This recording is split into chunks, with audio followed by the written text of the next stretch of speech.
안녕하세요. 사연에 빠지다의 DJ 민영입니다. 오늘도 구독과 좋아요 버튼 잊지 말고 눌러주시고요. 그럼 오늘의 사연 바로 시작해 볼게요. 안녕하세요. 저는 결혼 6개월 차 한창 신혼을 만끽하고 있는 예비 엄마랍니다. 이제 막 임신 6주가 되었죠. 남편은 제가 불면 날아갈까 쥐면 으스러질까 아주 걱정이 태산이라서 요즘은 출근도 못하고 재택근무 중이랍니다. 임신 초기에는 조심해야 할 것들이 많다고 친정 식구들까지 아주 눈에 불을 켜고 저를 지키는 중이라 하루 종일 잔소리만 듣는 것 같아요. 남편은 아주 오래전부터 잘 알고 지낸 사람으로 큰오빠의 가장 친한 친구였어요. 그래서 집에 자주 놀러 왔었는데 그때마다 저한테 우리 꼬맹이라고 부르면서 친절하게 대해줬었죠. 큰오빠는 어떻게 하면 저한테 장난을 칠까 저를 골려줄까 고민하는 사람이었는데요. 그때마다 남편이 큰오빠 몰래 저를 도와주곤 했답니다. 특히 수학을 잘해서 고등학교 때는 과외 선생님이기도 했죠. 그때까지만 하더라도 제가 남편과 연애를 하고 결혼을 할 것이라고는 꿈에도 생각을 못했어요. 저에게는 그저 오빠였거든요. 남편 역시 저를 단순한 여동생으로만 생각했고요. 그랬던 저희가 결혼까지 하게 된 것엔 아주 큰 사건이 있었답니다. 당시에는 하늘이 무너질 것 같았는데 지금 돌이켜보면 그 일이 있었기에 지금의 제가 있게 된 것은 아닐까 싶어요. 고마운 일이죠. 저는 3남 1녀의 막내입니다. 아주 오빠들과 살벌하고 진절머리가 날 정도의 어린 시절을 보냈죠. 친구들은 오빠가 셋이나 되니 분명 사랑을 듬뿍 받았을 거라고 생각하고 부러워하기도 했는데요. 그건 저희 가족들을 몰라서 하는 말이랍니다. 물론 오빠들이 저를 사랑하지 않았던 것이라고는 전혀 생각하지 않아요. 너무 사랑한 나머지 여동생에게 조금이라도 장난을 치고 싶어 환장한 인간들이라는 것이 문제였죠. 오빠들이 저지른 만행을 하나씩 이야기하면 끝도 없어요. 오죽하면 저의 가장 친한 친구는 저희 집에 CCTV를 달아두고 보고 싶다고 말했을까요? 하지만 그런 오빠들도 친정 아버지에 비하면 아무것도 아니랍니다. 발끝에도 미치지 못할 정도죠. 친정 아버지는 괴짜 그 자체예요. 4차원이다 라는 말로도 부족한 사람이죠. 얼마 전에 우연히 인터넷에서 짧은 동영상을 몇 개 봤는데요. 그 중에서 외국의 한 아버지가 사춘기 딸의 버릇을 고쳐주기 위해서 딸아이가 평소 입는 옷이며 화장을 똑같이 하곤 말투와 행동까지 그대로 흉내내는 영상이 있더라고요. 거울 치료하는 것처럼 말이죠. 지인들이 너무 재밌다고 웃으면서 보내주던데 저는 웃을 수가 없었어요. 제가 그 영상 속에 당사자였던 적이 있었거든요. 그것도 제가 중학교 때 말이죠. 중2병이라는 말도 있잖아요. 제가 사춘기가 좀 거칠게 왔었거든요. 친정 어머니와는 말만 했다 하면 언성이 높아졌죠. 그때 저는 오빠들도 한 수 접어줄 정도로 예민했답니다. 그랬던 제가 단박에 정신을 차린 것이 바로 친정아버지의 거울 치료였죠.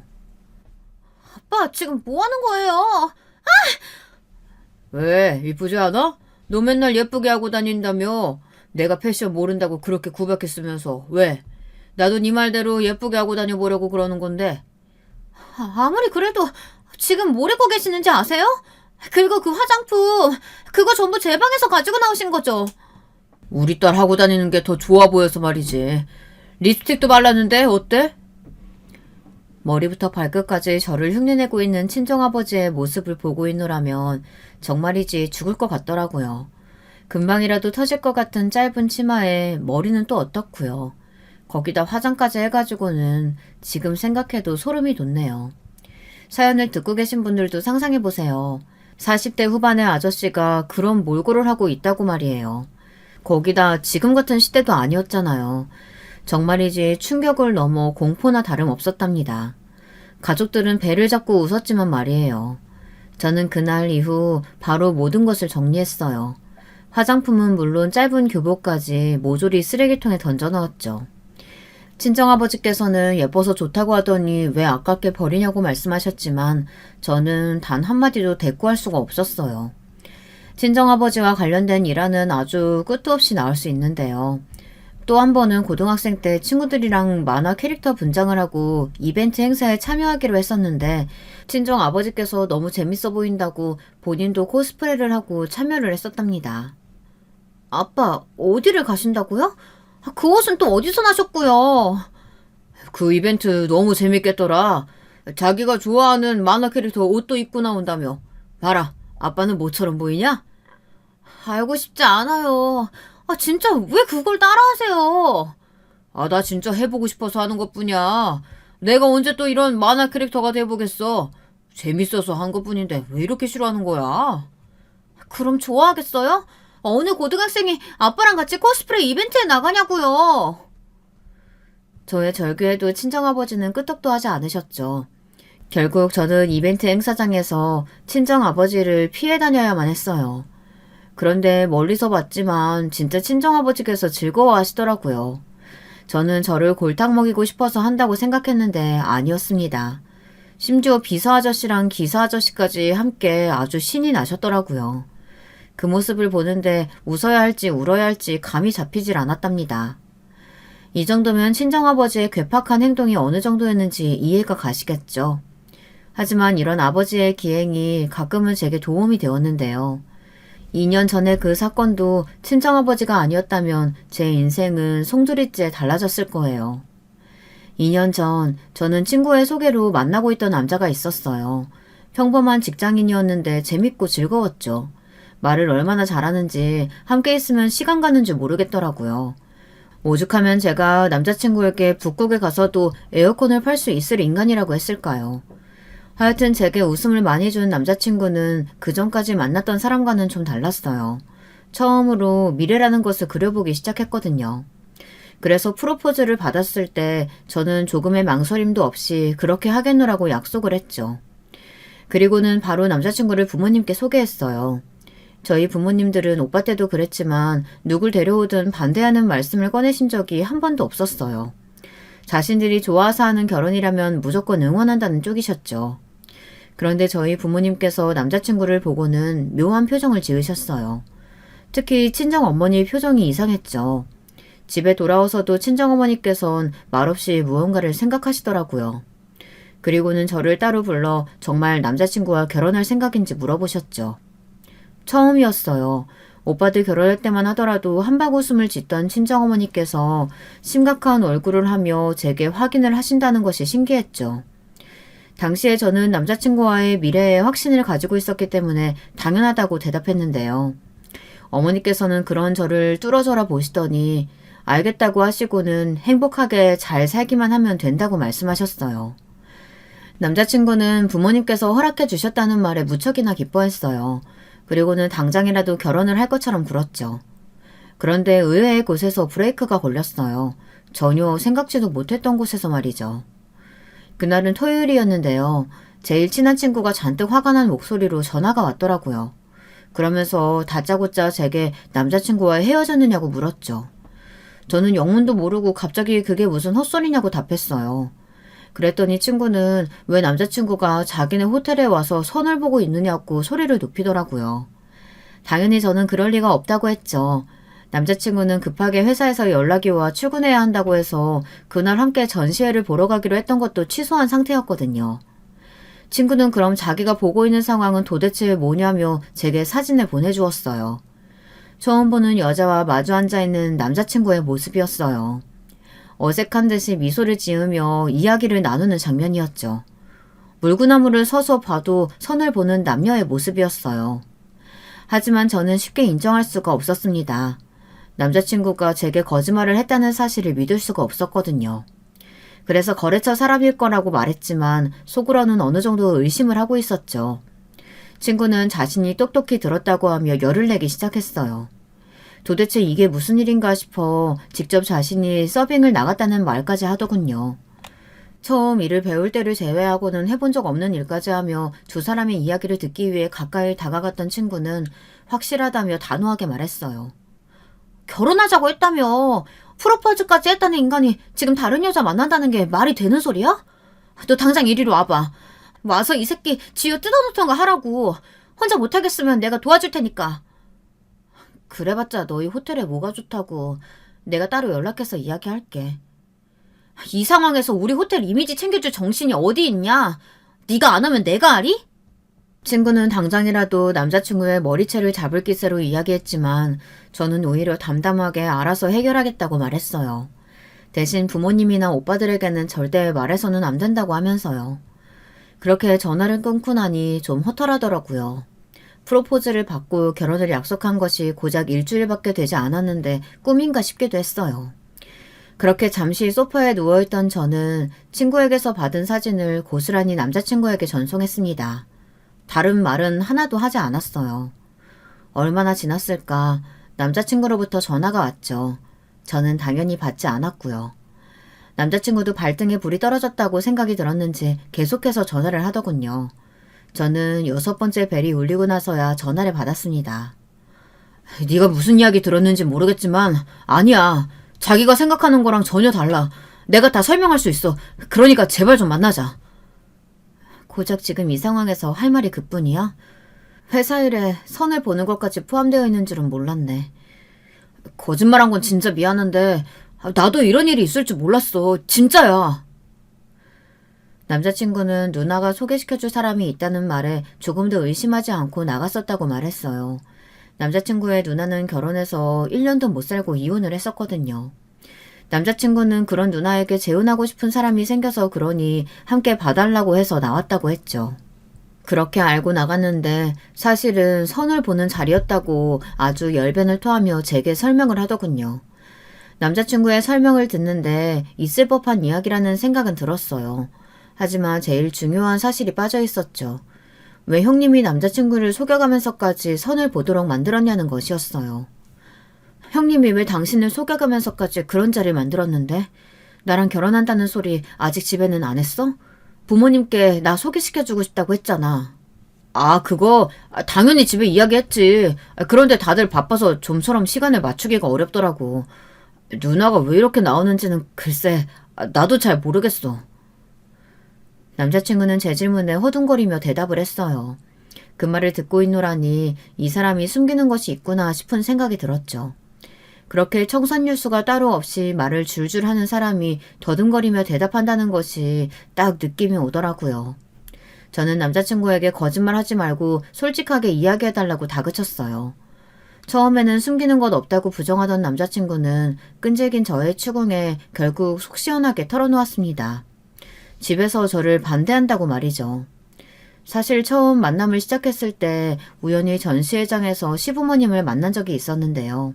그때 엄청 반가워하시던 시어머니와는 다르게 시아버지께서는 저를 위아래로 훑어보시고는 혀를 차시더니 누가 봐도 제가 마음에 들지 않는다는 어투로 무슨 일을 하는지 부모님은 계시는지 물어보셨거든요. 충분히 물어볼 수 있는 것들이라 나름 성실하게 답변을 드렸는데 제가 대답을 하면 할수록 못마땅해 하시는 얼굴을 하셨죠. 급기야 나중에는 인사조차 받지 않으시더라고요. 그에 반면 시어머니는 조금 과하다 싶을 정도로 호들갑을 떨면서 반갑다고 말씀을 해주셨고요. 그 자리 박차고 나오기에는 상대방한테 예의가 아닌 것 같아서 점심이나 같이 먹고 헤어졌을 뿐이야. 정말이야. 방금 나오면서 누나한테 전화해서 2번 다시 이런 일을 만들 생각도 하지 말라고 한바탕 했어.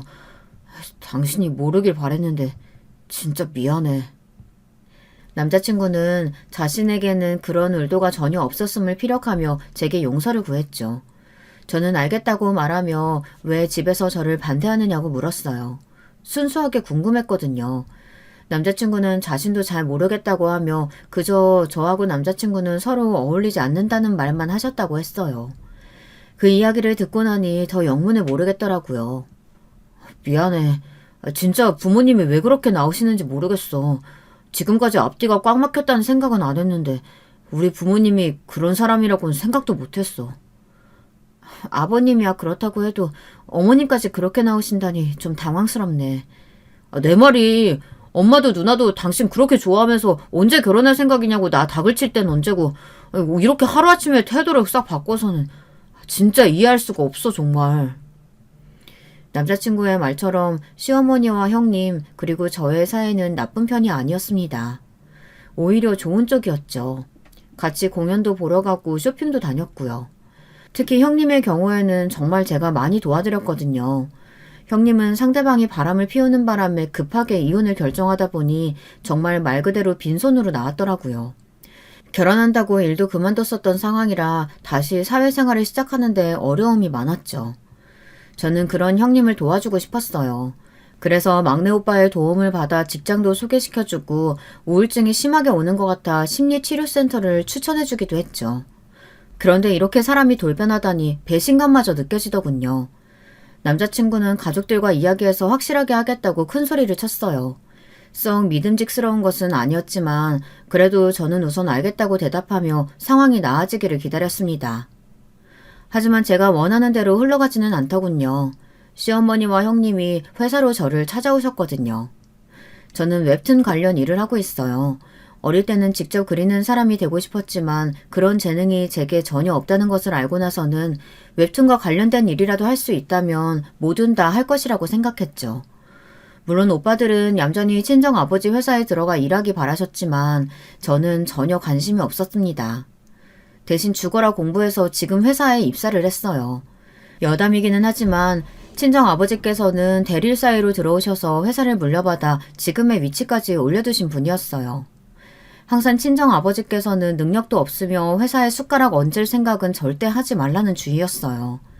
그래서 퇴임하실 때도 큰오빠는 아니었으면 전문 경영인에게 넘겨줄 생각도 하셨답니다. 시어머니와 형님이 찾아오신 그날은 장시간 회의로 잔뜩 지쳐있는 상태였어요. 갑자기 회사 근처라고 하시면서 시어머니께 전화가 왔답니다. 당장 카페로 내려오라고 말이죠. 저는 저를 계속 피하시던 분이 무슨 바람이 불었나 싶어 바로 내려갔어요. 시어머니와 형님이 기다리고 있는 곳으로 들어서자 잔뜩 굳은 얼굴에 두 분이 보였습니다. 저는 평소처럼 밝은 목소리로 인사드렸죠. 비록 섭섭한 부분은 많았지만 그래도 시댁 식구인데 잘 보이는 것이 좋겠다 싶어 꾸며낸 목소리였답니다. 그런데 시어머니와 형님은 시큰둥한 반응으로 앉으라는 말조차 하지 않으셨어요. 어머니, 형님, 그동안 잘 지내셨어요? 미리 연락이라도 해주시지. 그럼 같이 점심이라도 먹었을 텐데. 점심은 먹고 왔다. 같이 먹을 이유가 뭐 있다고. 우리가 한가하게 밥이나 먹자고 여기까지 왔겠어? 시어머니와 형님은 쌀쌀맞은 목소리로 말씀하셨어요. 저는 뭔가 쎄한 기분이 들어 눈앞에 냉수를 들이키곤 목소리를 가다듬었죠. 속으로는 어떤 상황이 오든 절대 당황하는 모습을 보이지 말자고 스스로에게 말하고 있었고요. 잠시 침묵이 흘렀어요. 어느 누구도 이야기를 꺼내지 않았죠. 얼마의 시간이 흘렀을까. 시어머니께서는 더 이상은 견딜 수 없다는 듯 빠른 속도로 준비된 말들을 쏟아냈어요. 어찌나 빠른 속도로 말씀하시는지 듣는 제가 다 숨이 찰 정도였답니다. 거기다 그 말씀이라는 것이 한 번도 생각해 본 적 없는 문제라 저는 다짐했던 것과는 다르게 당황하고 말았답니다. 너랑 우리 아들 아무래도 인연이 아닌 것 같으니까 서로 각자 갈 길 가자. 어머니 갑자기 찾아오셔서 그게 무슨 말씀이세요? 무슨 말이기는 헤어지라는 말이지. 알아들었으면서 왜 모른 척을 해? 헤어지라는 말씀을 대뜸 하시는데 그럼 어떻게 가만히 있겠어요. 지난달에 바람 쐬러 가셨을 때만 하더라도 저 같은 며느리 생겨서 좋다고 하셨잖아요. 내가 언제 그런 말을 했니? 생사람 잡지 마라. 제 말에 시어머니께서는 펄쩍 뛰시며 자신은 그런 말을 한 기억이 전혀 없다고 하셨어요. 형님 역시 어디서 듣고 온 말이냐며 역정을 내셨죠. 어이가 없었어요. 제가 가만히 있었더니 시어머니께서는 한술 더 떠서 말씀하셨죠. 아무래도 결혼이란 것이 두 사람 좋아서 되는 건 아니잖니. 적어도 서로 간에 격은 맞아야지.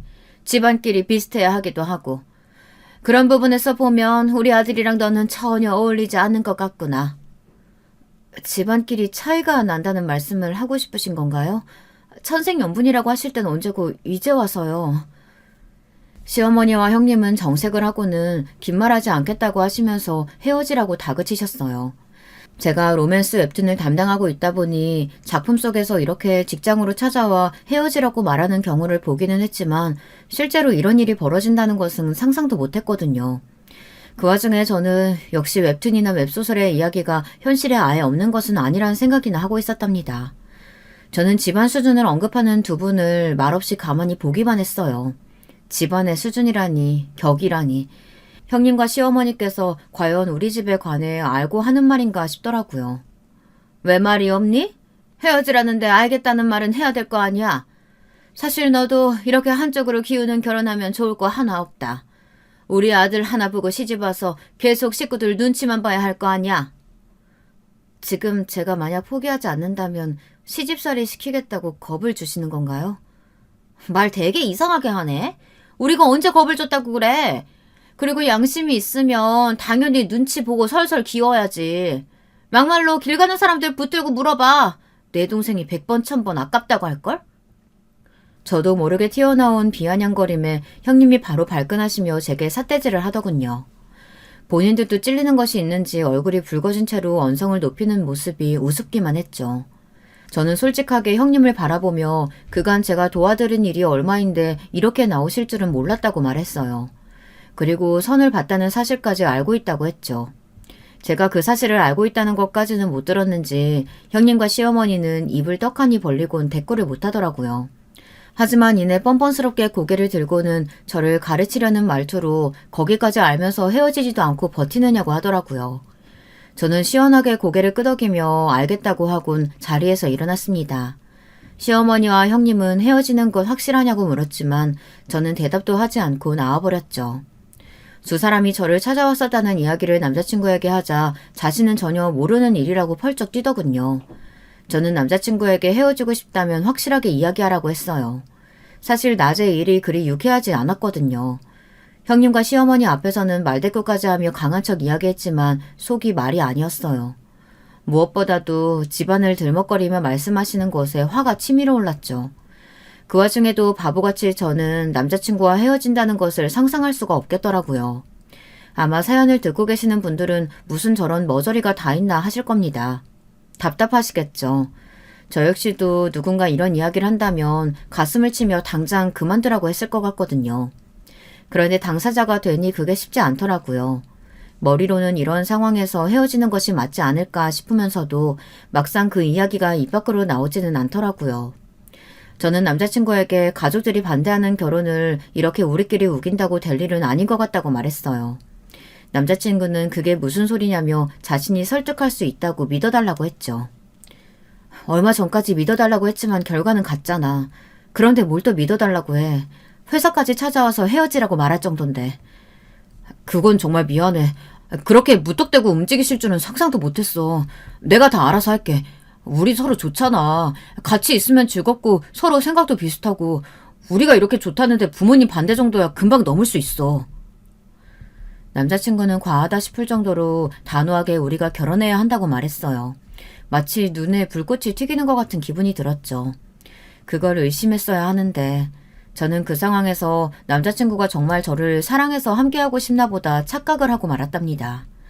그리고 남자친구의 기세에 밀려 알겠다고 대답했죠. 남자친구는 그럼 그 일은 자신에게 맡기고 신혼여행을 어디로 갈지 생각해보자며 화제를 돌렸어요. 그렇게 이야기를 하고 약 일주일이 흘렀죠. 작가님과 미팅을 마치고 회사로 들어오는데 시어머니와 형님께서 회사 로비에 계시더라고요.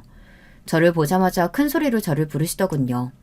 그러더니 빠른 걸음으로 다가오셔서는 어디를 갔다가 이제 오느냐며 한참을 기다렸다고 툴툴거리셨죠. 얼굴이 화끈거렸어요. 함께 갔던 동료에게 양해를 구하고 저는 두 사람을 그때 그 카페로 데리고 갔어요. 자리에 앉자마자 뭐가 그렇게 바빠서 얼굴 보기 힘드냐고 한 소리 하시는 시어머니를 보며 저는 무슨 일로 여기까지 오셨냐고 물었죠. 물론 또 하실 말씀이 남았냐는 말도 덧붙여서요. 제 말이 끝나기 무섭게 시어머니께서는 예상치도 못했던 말씀을 꺼내셨어요. 저는 순간 제기가 잘못된 것은 아닌가 싶었죠. 우리가 생각이 짧았어. 네가 우리한테 얼마나 잘했는데 잊고 큰 실수를 했다. 미안하다. 마음 상한 거 있으면 풀고 없던 일로 하자. 그때는 연락도 없이 오셔서 헤어지라고 하시더니 이번에는 뭐예요? 헤어지지 말라니. 갑자기 왜 마음이 바뀌셨어요? 어울리지 않는다고 수준 맞는 사람이랑 결혼하라고 하셨잖아요. 옳게 어른이 실수했다고 미안하다고 하잖아. 그런데 뭘 그렇게 캐묻고 그래. 취조하는 것도 아니고. 이럴 때는 그냥 못 이기는 척 알겠다고 하고 넘어가는 거야. 자기 그렇게 꽉 막힌 사람은 아니잖아. 너무 손바닥 뒤집듯이 쉽게 말씀하시니까 저도 알아야겠다 싶어서요. 그날 저에게 헤어지겠다고 확실히 말하고 가라며 붙들기까지 하셨잖아요. 그런데 이제 와서 실수라니. 제가 뭘 믿어야 하는 건가 싶어 여쭤보는 거죠. 그럴 권리 정도 있지 않을까요? 지금 같은 상황에서? 저는 최대한 평온하게 물었어요. 속으로는 무슨 이런 황당한 일이 있나 싶었지만 적어도 겉으로는 그런 내색을 하지 않으려고 했죠. 시어머니와 형님은 제 질문에 대답도 하지 않으시고는 무조건 저더러 사과를 받아들이라는 식으로 말씀하셨어요. 저는 기가 찼죠. 사과라는 것이 받는 사람 마음이지 하는 사람 마음대로 하는 것은 아니잖아요. 두 분은 제게 헤어지라는 말을 할 때와 마찬가지로 윽박지르며 사과를 받으라는 식으로 말했어요. 하지만 제가 끝까지 마음이 바뀐 이유에 대해 듣고 싶다고 말하자 한심을 내쉬며 말씀하셨어요. 그냥 좀 알겠다고 넘어가면 안 되는 거야? 뭘 그렇게 알려고 해? 둘이 좋아 죽는다는데 우리가 반대할 이유 없겠다 싶어서 그래. 그리고 그 녀석이 얼마나 열심히 설득을 하는지. 그렇게 좋아하는데 우리가 너무했다 싶더라고. 내 아들이 그렇게나 널 좋아하는 줄도 모르고 내가 아들 마음에 상처 줄 뻔했지 뭐야. 그러니까 그냥 네가 이해하고 넘어가렴. 남자친구가 어떤 말로 설득했는진 몰라도 시어머니와 형님의 마음이 바뀐 것은 확실한 것 같았어요. 저는 알겠다고 말하고는 회사로 들어가 봐야 한다며 카페를 나왔습니다. 솔직히 저는 이 모든 상황들이 의심스러웠어요. 너무 쉽게 마음이 바뀐 것 같아 개운하지 못했죠. 삐걱삐걱 소리를 내며 상황이 돌아간다는 느낌을 받았습니다. 남자친구는 자신만만해하며 저를 집으로 초대했어요. 약간은 긴장되는 마음으로 인사를 드리러 갔죠. 저는 이날 왜 기혼자들이 시금치의 시옷만 봐도 이가 갈린다는 말씀을 하시는지 이해할 수 있었어요. 특히 시부모님이 막무가내로 행동하는 사람들이라면 얼마나 스트레스가 클지 그 잠깐이지만 확실하게 알겠더라고요. 집에 들어가자마자 시어머니와 형님께서 호들갑을 떨며 반갑게 저를 맞이해 주시더라고요. 그것과 대조되게 시아버지는 퉁명스러운 얼굴로 고개만 까딱이셨고요. 저는 빈손으로 가는 것은 아니라는 소리를 들어 시아버지가 좋아하신다는 양주와 얼마 전 여행을 다녀온 사촌에게 받은 스카프를 챙겨갔죠. 엄청난 고가는 아니지만 그래도 꽤나 이름난 것들이라 제 선물을 받아든 형님은 금방이라도 튀어나올 것 같은 눈을 뜨곤 몇 번이나 스카프를 살펴보았어요. 그리고 시어머니께 무언가 속삭이기 시작했죠. 아무래도 제가 가져간 선물에 대한 이야기를 하는 눈치였습니다. 시아버지께서도 단박에 양주를 알아보시더니 언제 그랬냐는 듯 부드러운 목소리로 오는데 힘들지 않느냐고 말씀하셨어요. 식사 시간은 무난하게 흘러갔습니다. 시아버지께서는 제가 가져간 양주를 바로 열고는 만족스러운 얼굴을 하셨습니다. 식사가 끝나갈 때쯤 시아버지께서 여전히 부모님은 집에 계시느냐고 물었어요. 그럼 부모님은 누가 모셔? 오빠들?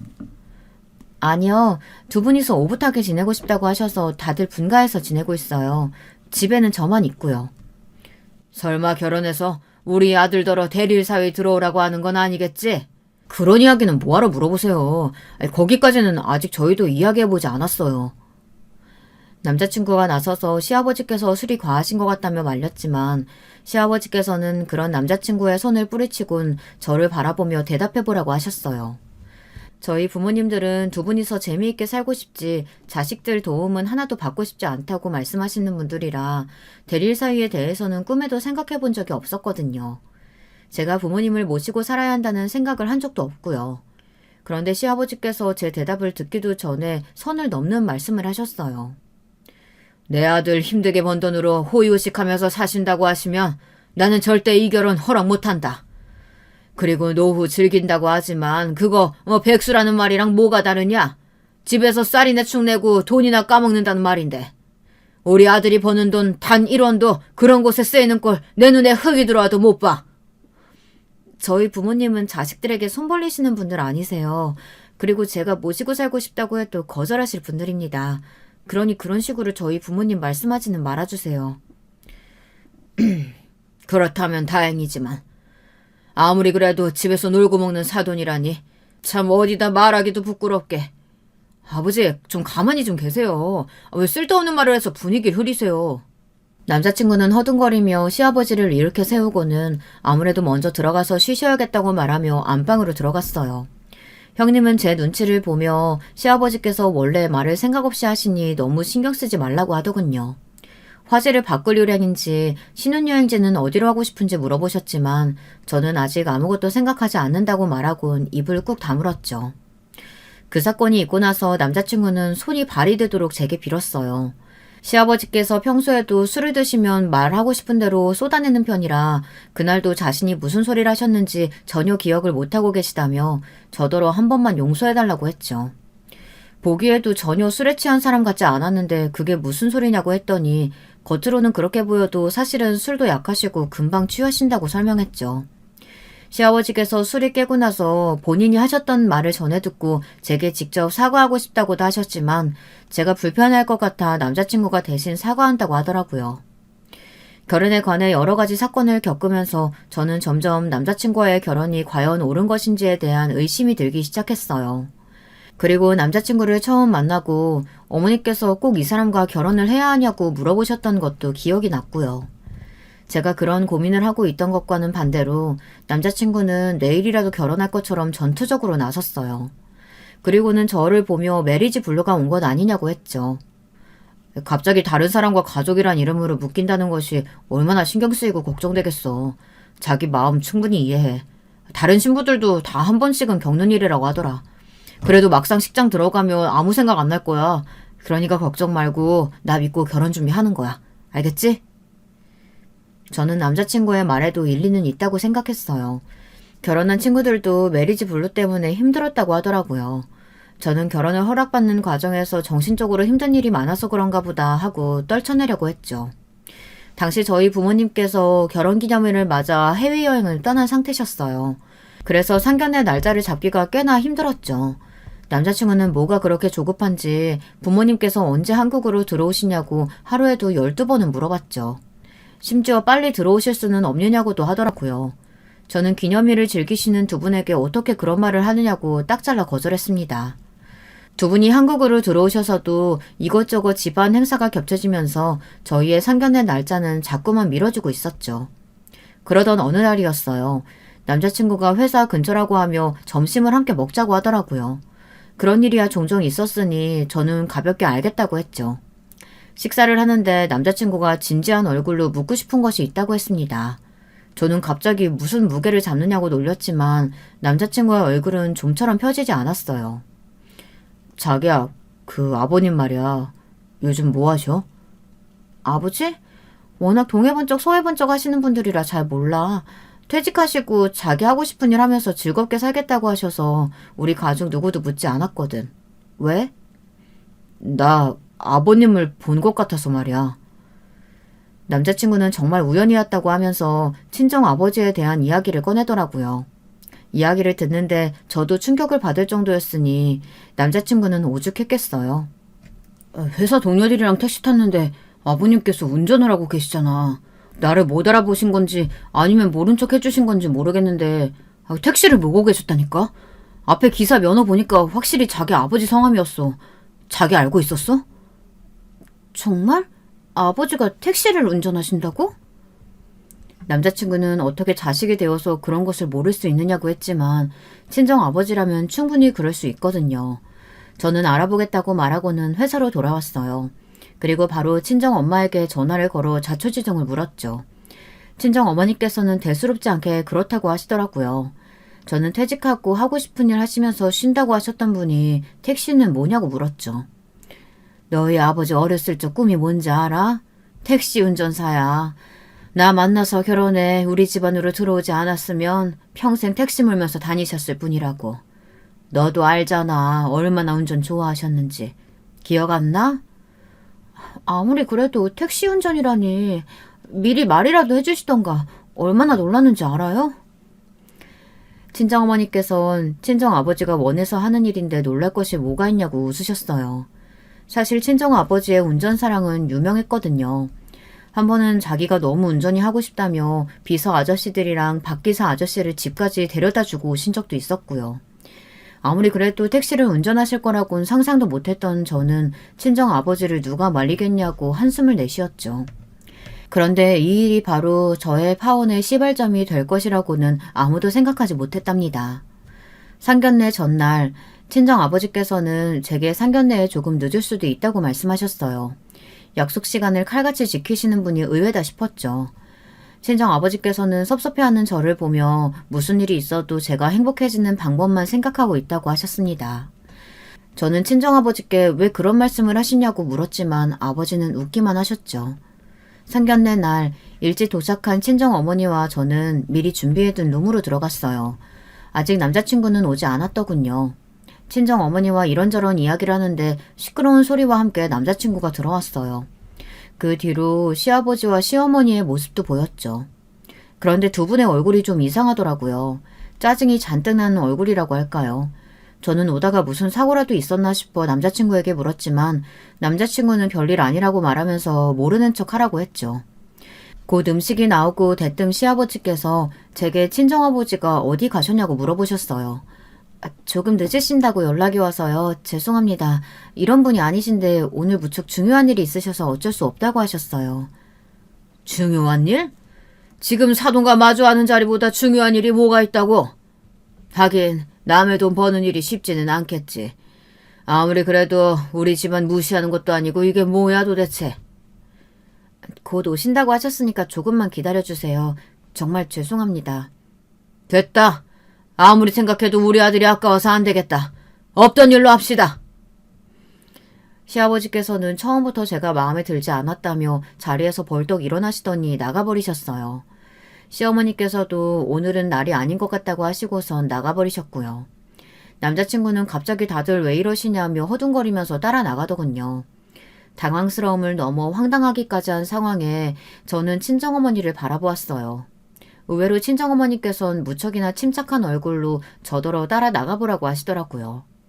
저는 정말 죄송하다는 말씀을 드리고 나갔습니다. 가게 입구에서 남자친구와 시부모님이 실랑이를 벌이고 있었어요. 남자친구는 이야기 다 끝난 문제를 가지고 왜 이렇게 하시냐며 소리를 높였고 시아버지는 아무리 자신이 지금 이 꼴을 하고 있어도 절대로 받아들일 수 없다고 하셨죠. 그때였어요. 가게 앞으로 롤스로이스 한 대가 미끄러지시듯이 들어왔죠. 친정아버지셨어요. 친정아버지께서 소장하고 계시는 차량 중에서 가장 아끼시는 것이었죠. 곧 박기사 아저씨가 내리시더니 저를 보고 가볍게 인사를 하셨어요.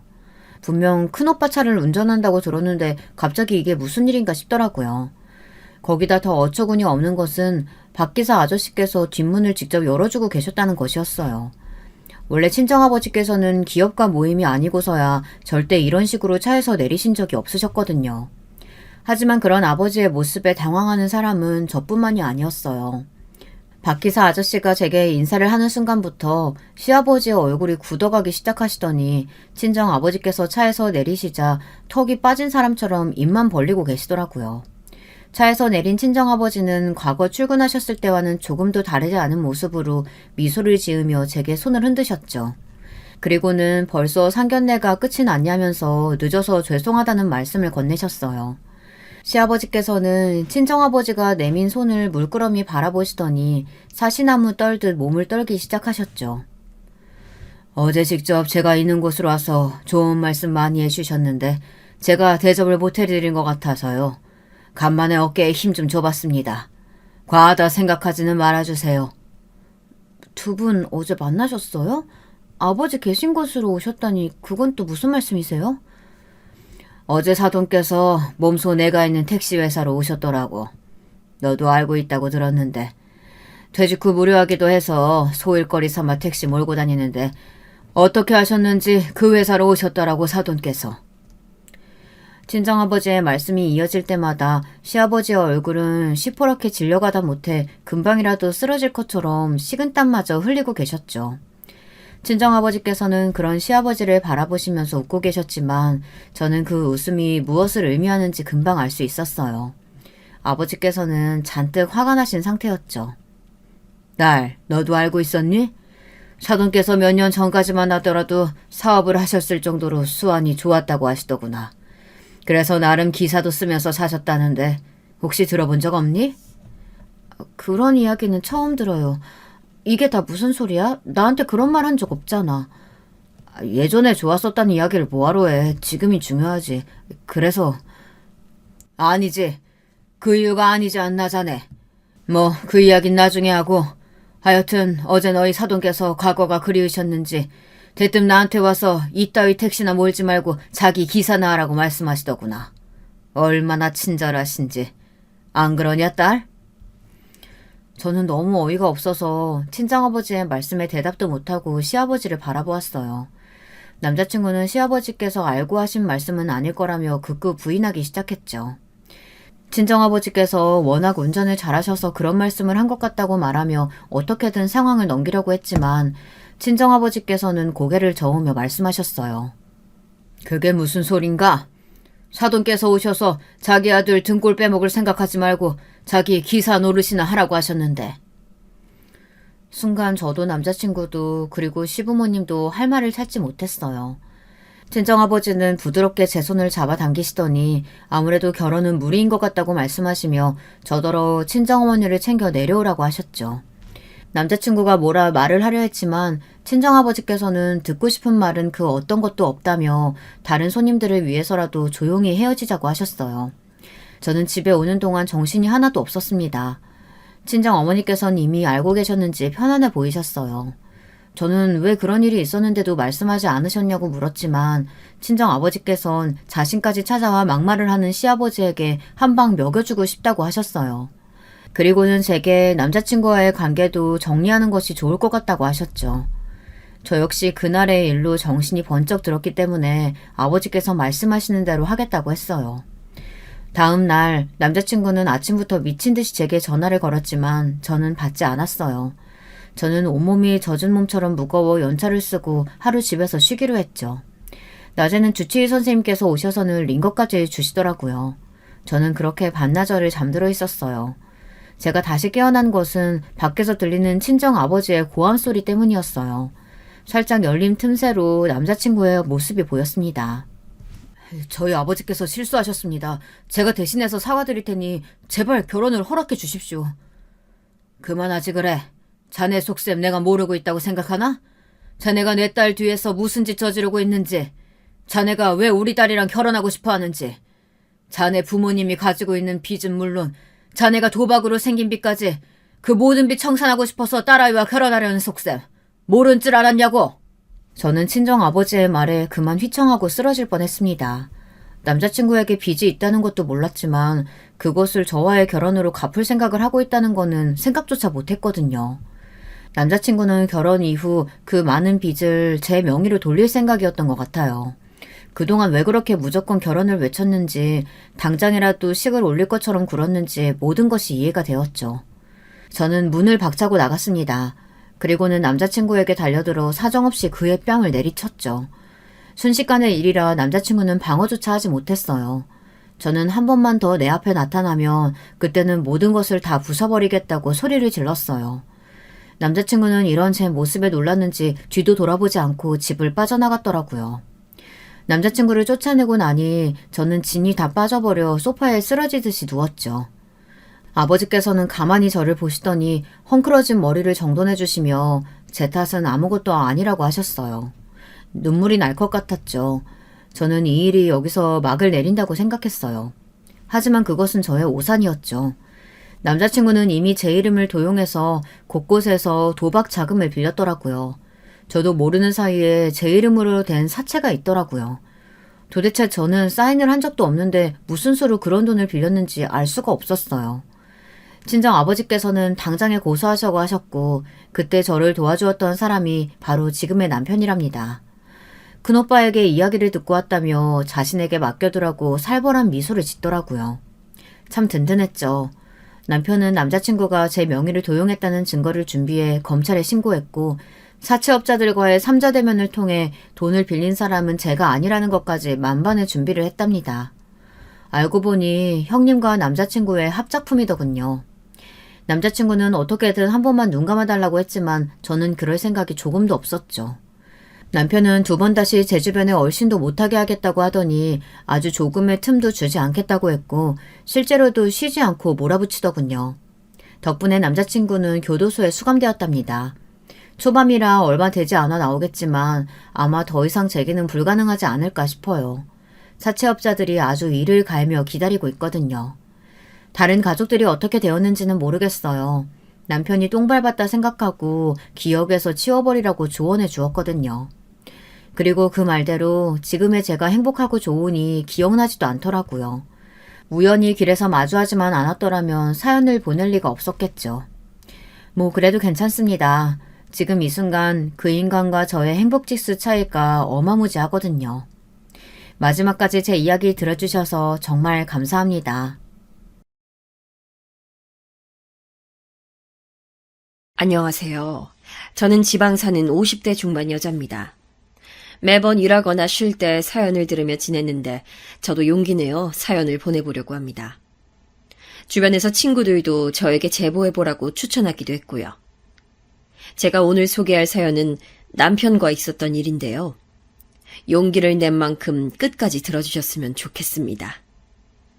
저는 지방 시골에서 자랐는데 사남매 중 막내였어요.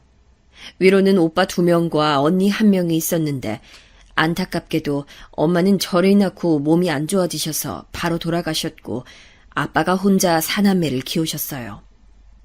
아빠가 혼자 우리를 책임져야 하니 제가 어릴 때는 아빠 얼굴을 잘 볼 수도 없었죠. 일이 끝나면 밤에 또 다른 일을 하셨고 쉬는 날도 제대로 보장받지 못한 채로 정말 열심히 일하셨습니다. 초등학교 때는 학교에서 돌아와서 다음날 등교하기 전까지 아빠 얼굴을 10분 보면 많이 본 거였어요. 아버지는 없는 살림에 우리를 키우겠다고 돈이 되는 일이면 정말 무엇이든 하셨고 그렇게 힘들게 일하셔도 저희에게는 단 한 번도 힘들다고 말하거나 돈이 없다는 말을 잘 하지 않으셨습니다. 그러다 큰오빠가 고등학교를 졸업했고 바로 우리 고향에 있는 공장에 취직하게 돼서 아주 조금 형편이 나아졌어요. 그때가 제가 초등학교 고학년 때였는데 아버지가 한밤중에 큰오빠가 공부하고 싶어도 돈이 없어서 미래를 포기하고 바로 공장에 들어간 게 슬프셨는지 우시는 것을 봤던 게 아직도 기억이 나요. 큰오빠가 공장에 가서 일하고 그 돈을 생활비에 보탰기 때문에 중학교 때는 초등학교 때보다는 형편이 조금 나아졌지만 그래도 가난한 것은 변하지 않았습니다. 왜냐하면 아버지가 빚을 진 것도 많았기 때문이에요. 큰오빠와 아빠가 번 돈으로 나머지 남매들은 학교에 다녔고 언니도 고등학교를 졸업하고 바로 식품 공장에 들어가서 일을 시작하자 저는 상대적으로 언니 오빠들보단 훨씬 나은 형편으로 중학교에 다닐 수 있었습니다. 언니가 다녔던 식품 공장은 빵 공장이었는데 일을 마치고 언니가 공장에서 빵을 가져오면 그걸 다 같이 나눠 먹기도 했었죠. 그러다 제가 고등학교에 진학하기 전에 아빠가 제가 다니던 중학교에 진학상담을 다녀가셨는데 저녁에 심각한 얼굴로 저를 부르셨어요. 저는 부끄럽지만 우리 중학교에서 전교 1등이었는데 선생님께서 저를 주변에 있는 대도시로 유학을 보내는 게 어떠냐고 하셨다는 거예요. 아버지는 진학상담이라는 것도 사남매를 키우면서 처음 가보셨는데 저를 유학을 보내라니까 그 말에 너무 놀라셨다고 하더라고요.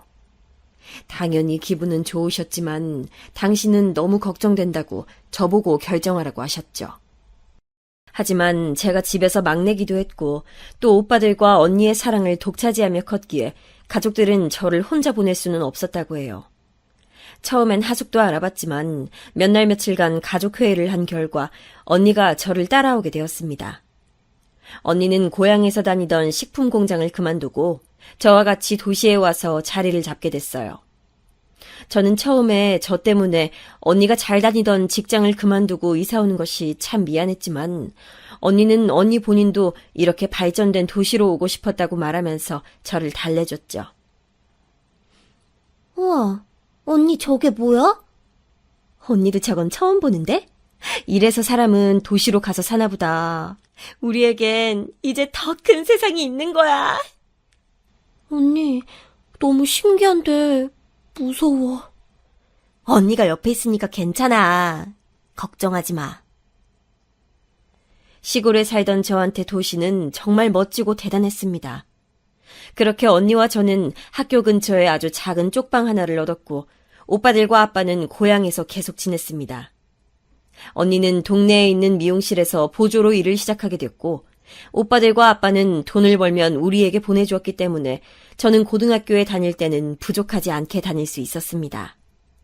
자라면서 오빠들과 언니가 가난해서 급식도 먹지 못하고 소풍도 가지 못하던 것을 봐오면서 컸기 때문에 저는 저만 이렇게 편하게 다니는 게 참 미안했는데 오히려 오빠들과 언니는 제가 공부를 잘하니까 너무 뿌듯하다고 전폭적으로 지원해줬어요.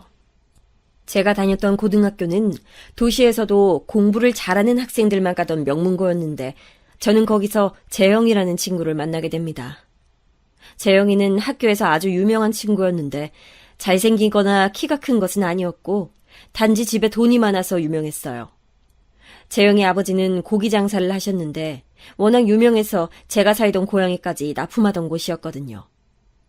재영이는 외모가 잘나진 않았지만 말을 정말 재밌게 하고 웃긴 친구였습니다. 제가 고향에 있던 친구들이 그리워서 고등학교에 적응을 잘 하지 못했을 때 저에게 먼저 다가와서 친구가 되어준 아주 고마운 친구랍니다. 제 고향은 시골이고 군단이라 학생이 별로 없었기 때문에 반이 한두 개뿐이라 서로 다 잘 알고 시골 특성상 서로 아주 가깝게 지냈었어요. 그때는 지금처럼 인터넷이나 핸드폰이 발달한 시기도 아니어서 연락을 자유자재로 할 수도 없었기 때문에 정말 외로웠답니다. 만약 그때 언니가 저와 같이 있지 않았다면 저는 적응을 못하고 끝내 고향으로 되돌아갔을 것 같아요. 제가 그렇게 적응하지 못할 때 저한테 먼저 와서 같이 놀자고 해줬던 재영이와는 그래서 급속도로 친해지게 됐죠. 특히 제가 다른 과목에 비해 상대적으로 수학을 못했었는데 재영이가 제일 자신 있는 과목이 수학이라 많은 도움을 받았어요. 그리고 재영이가 자기 집에 가자고 해서 갔을 때 저는 너무 놀라서 기절할 뻔했는데 정말 드라마나 영화에서나 보던 집이었기 때문이에요. 거짓말 안 하고 고향에서 언니 오빠들과 아빠와 살던 집이 재영이 방 크기보다 작았거든요. 재영이의 집에는 일하시던 아주머니만 두 분이 계셨고 마당도 있었고 거실에는 아주 큰 샹들리에도 있었습니다. 소파가 딱 보기에도 정말 좋았고 식탁이 제 고향집만 했어요. 재영이 방에는 책들이 정말 많았는데 제가 관심 있어 하던 주제들의 책도 많아서 놀러가면 한참을 보다 나오기도 했습니다. 그렇게 재영이의 집에서 재영이는 수학을, 저는 국어와 사회를 알려주며 같이 공부했었는데 그 시절에 저는 재영이의 부모님을 뵙게 됐어요. 재영이의 부모님께서는 정말 다정하시고 저를 예뻐해 주셨는데 제 가정 형편이 안 좋은 것을 아시고 수학여행을 갈 때 도와주시기도 하셨습니다. 그렇게 고등학교를 졸업하고 저는 지방에 있는 국립대에 진학하게 됐고 재영이는 서울에 있는 대학을 가게 됐어요. 아무래도 거리가 머니까 연락도 점점 끊길 줄 알았는데 재영이는 방학 되면 늘 지방으로 내려왔기 때문에 간간히 연락을 이어나갔습니다. 특히 재영이는 방학에 아버지 일을 돕겠다고 고기 배송을 직접 하기도 했었는데 우리 고향에 갈 때는 저에게 연락해서 같이 트럭을 타고 배송을 하기도 했었죠. 저는 재영이 덕분에 공짜로 편하게 고향에 갈 수 있으니 좋았습니다. 그렇게 저는 도시에서 대학을 다니며 언니와 계속 살았는데 언니가 미용실 단골 손님과 인연이 닿아 결혼하게 되었습니다. 정말 축하했고 좋은 일이었지만 덕분에 제가 혼자 살게 되었는데 저는 그때 외로움이라는 감정을 처음 알게 되었습니다. 타지에서 처음으로 혼자 살게 되었는데 집에 가면 아무도 없는 게 적응이 되지 않더라고요. 그렇게 외롭게 지내다 저는 대학을 졸업했고 전공이 국어국문학과여서 그 도시에서 학원 강사로 일하게 되었습니다. 재영이는 군대에 다녀오고 바로 졸업해서 아버지가 하시던 고기 사업을 이어서 하게 되었고 우리는 거리도 가깝고 원래 친했으나 더 친해지게 됐어요. 그 전까지 저는 재영이가 정말 좋은 친구라고 생각했는데 외로워서 그런가 아니면 재영이가 나이가 들면서 성숙해져서 그런가 남자로 보이기 시작했어요. 우리 친구 그만하고 이제 진지하게 만날래? 다행히 저 혼자만의 생각은 아니었는지 재영이도 저에게 마음을 표현하기 시작했고 우리는 연애로 무난하게 이어졌습니다. 몇 없는 고등학교 친구들에게 이 소식을 전하니 그럴 줄 알았다고 하더라고요. 남자친구로 재영이를 만나면서 놀랐던 점은 제가 생각했던 것보다 더 여유 있는 집이라는 점이었습니다. 그렇기에 저는 오히려 재영이와 결혼하지 않겠다는 생각이 들 정도로요. 물론 그런 부잣집에 시집가면 좋겠지만 저는 우리 집이 가난했기 때문에 꿈도 꾸지 않았습니다. 우리 집은 아버지가 우리를 키우면서 진 빚이 아직도 남아있었기 때문이에요. 사남매 중에 저만 유일하게 대학을 갔는데 등록금 때문에 가족들을 걱정시킬 수가 없어서 대학을 다니던 내내 장학금을 받으려고 죽어라 공부했거든요. 작은 오빠도 고등학교를 졸업하고 바로 공장으로 가서 일했고, 큰 오빠는 그 당시에 공장에서 만난 여자와 결혼해서 분가했었는데 큰 오빠도 사정도 좋지 않았어요. 아버지는 작은 오빠와 둘이 살았는데 아무래도 나이가 드시니 예전처럼 밤낮 없이 일하시기엔 몸이 성치 않으셔서 일 나가시는 날이 적었거든요. 언니도 결혼해서 독립했기 때문에 저는 학원에서 일하며 월급을 받으면 아버지한테 돈을 일부 보냈었습니다. 그래서 저는 그냥 평생 혼자 살면서 빚을 갚으며 살아야겠다고 생각했는데 정말 예상치 못하게 재영이가 저에게 프로포즈했고 저는 결혼까지 하게 됐습니다. 저는 프로포즈를 받고 사실대로 우리 집이 가난하고 나는 아직 책임질 가족이 있다고 말했는데 재영이는 그 빚을 본인이 대신 갚아주겠다고 몸만 오라고 했습니다. 시부모님들도 제가 며느리가 된다고 하니까 정말 좋아하시면서 어릴 때부터 제가 며느리가 되면 참 좋겠다고 생각하셨다고 좋아하셨습니다. 제 우려와는 달리 결혼은 매우 순조롭게 진행됐고 우리 친정가족들은 당연히 행복해했어요. 특히 언니가 저에겐 엄마였는데 언니가 너무 좋아해서 저는 정말 다행이라는 생각만 했습니다. 저는 이 사실을 고향 친구들에게 알렸고 고향 친구들은 너무 잘 됐다며 저보고 역시 사람은 도시로 나가야 한다고 하더라고요. 고향 친구들은 대부분 고향에서 가족들이 하던 식당을 이어가거나 본인 가게를 차렸거든요. 그러면서 제가 결혼하는 사람이 고기 납품 사업을 한다니까 본인들 식당 업체를 재영이 업체로 바꿔주기도 했습니다. 이 과정에서 재영이는 수익이 되게 많아졌는데 친구 중에서 고향에서 크게 고깃집을 하는 친구가 있어서 서로 이득을 봐서 저도 마음이 좋았어요. 시부모님은 정말 감사하게도 저를 많이 예뻐하셨는데 우리 아버지 빚도 다 갚아주셨고 저를 공주라고 부르시면서 정말 손 하나 까딱하지 않게 해주셨습니다. 지금 생각해도 시부모님한테는 그저 감사한 마음밖에 들지 않을 정도로요. 저는 시부모님이 저를 예뻐하시니까 제가 나서서 시부모님한테 잘해드렸는데 그게 동네에 소문까지 났더라고요. 사실 저는 시어머니가 제주도에 한 번도 가보지 않으셨다는 소리를 듣고 정말 놀랐었거든요. 그렇게 여유 있게 사시는 분이 왜 가보지 않았는지 몰라서 제가 모시고 여행도 다니고 재영이가 외동이라 시어머니가 딸을 원하셨다고 하셨는데 정말 딸처럼 같이 쇼핑도 가고 맛있는 것을 많이 먹으러 다녔습니다. 시어머니는 아들한텐 이런 것들 기대도 안 했는데 제가 며느리로 들어오고 본인 인생이 너무 즐거워지셨다면서 저에게 항상 고마워하셨죠. 제가 집에서 막내라 애교도 많고 어른들한테 치대는 것도 잘하는데 오빠들과 언니, 아빠한테 하던 것처럼 시댁 부모님께 하니까 그렇게 좋아하셨어요. 재영이가 성격이 좀 무뚝뚝한 면도 있어서 그런 것들은 정말 살면서 경험해 본 적이 없으시다고 하셨죠. 사실 저는 재영이와 결혼해서 기쁜 것보단 이런 시부모님을 만난 것이 더 기쁠 정도였어요. 특히 저는 엄마 없이 컸기 때문에 그런 부분이 되게 콤플렉스였는데 시어머니는 저에게 엄마라고 부르라고 하시면서 정말 많은 애정을 주셨습니다. 아가, 이 옷 어울릴 것 같아서 사왔어. 어머니, 정말 예뻐요. 제가 이런 옷 좋아하시는 건 또 어떻게 아셨어요? 평소에 다니는 것 보면 엄마가 딱 알지. 반면 재영이는 웃기고 말을 잘했지만 공감 능력이 조금 부족했어요. 제가 학원에서 일하면서 스트레스를 받을 때 집에 와서 말하면 그럴 수도 있지. 세상 일이 쉽지 않지 등 말하며 저를 힘 빠지게 하곤 했어요. 우리는 분가하지 않고 시부모님을 모시며 재영이의 본가에서 계속 같이 살았는데 오히려 시부모님이 제 편이 되어주셨죠. 그렇게 몇 년 동안 행복하게 살다가 저는 임신도 하게 됐습니다. 제가 임신하자 친정아빠는 손주가 처음도 아니면서 어찌나 좋아하셨는지 몰라요. 아빠는 제가 막내기도 하고 또 저는 본 적 없지만 제 얼굴이 엄마와 똑같다며 저를 자식 중에 제일 예뻐하셨는데 그래서 제가 아이를 가졌다는 게 아빠에게는 정말 놀랄 일이고 의미 있는 일이라고 하셨죠.